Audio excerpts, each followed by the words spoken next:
Hello and welcome to this episode of Danny's Tips. The tone curve is one of the most powerful tools that every photographer or retoucher needs to learn, but it never had a major redesign, and most people still think that it has a steep learning curve when really it's quite straightforward.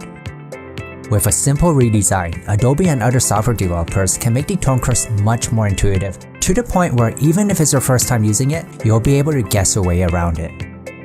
In this video, I'll show you 5 improvements to tone curves that software developers like Adobe should make. And in the process, you'll also learn cool new ways of seeing and understanding the tone curves, which will make everything so much easier. The first step software developers need to do is to make the tone curves bigger. Adjusting the tone curve requires a lot of precision, and when you look at the tone curves in Lightroom, it's tiny. The tone curves in other software are larger. It gives you more precision and makes it easier to use. When people first use the tone curves, it doesn't make any sense at all. It's not a tool where you can just figure out how to use it at first glance. But there is a way to make that possible, and here it is. Simply add a background to the chart. So if someone adds a point to a line and repositions it, they know exactly what's going to happen. And this is especially powerful when you're using the red, green, and blue channels. For example, if we go to a blue channel and add a point like this, you'll automatically know that if you move it up, it will tint your image blue. If you move it down, it will tint it yellow. This is a simple change that would be great if it was standard in every single software. So when you're adjusting the red, green, and blue tone curves, what exactly are you doing? The answer is that you're adjusting the tones in the individual channels of your photo. In case you don't know, a photo is made out of 3 channels, a red, green, and blue channel, and when they're combined, they form a color image. When the balance of these channels change, for example if you make the red channel brighter than the other 2 channels, it will tint your photo red. If you edit the tone curve in the RGB channel, you're actually changing all 3 channels at once, and because you're adjusting all 3 channels equally with the same tone curve, there's no change to the balance of your channels, which is why you don't get any color tints.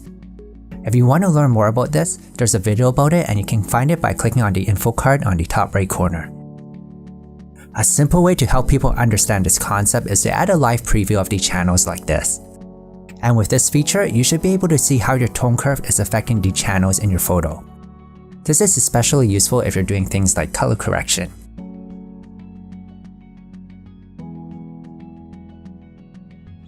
When you're editing the RGB channel in the tone curves, you're able to see the red, green, and blue curve in the background.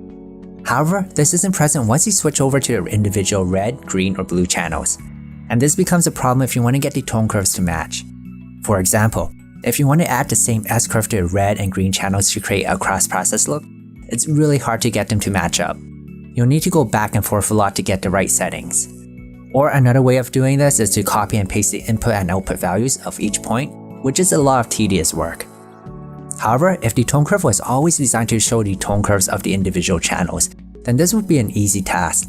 But for now, you just have to stick with the traditional way of copying and pasting the input and output values. Finally, the last improvement I have for Adobe and other software developers is to have an option for grid snapping.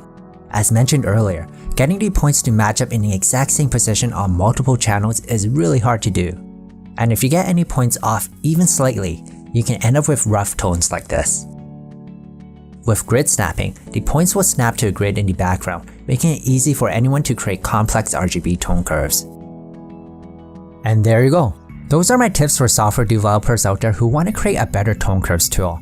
And if you do take on that task, thank you so much for that because I think a lot of people would find it very useful. But if you're not a software developer like me, hopefully these tips will give you a better understanding of how tone curves work. Hey, thanks for watching this video. If you can't tell already, I really like the tone curves, but I also think that it's time for a major redesign, not only to make it more versatile for pros, but to make it easier for beginners as well.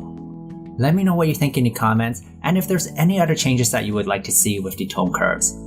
Aside from that, I wish you an awesome day, subscribe to my channel if you want to, and I'll see you again next week.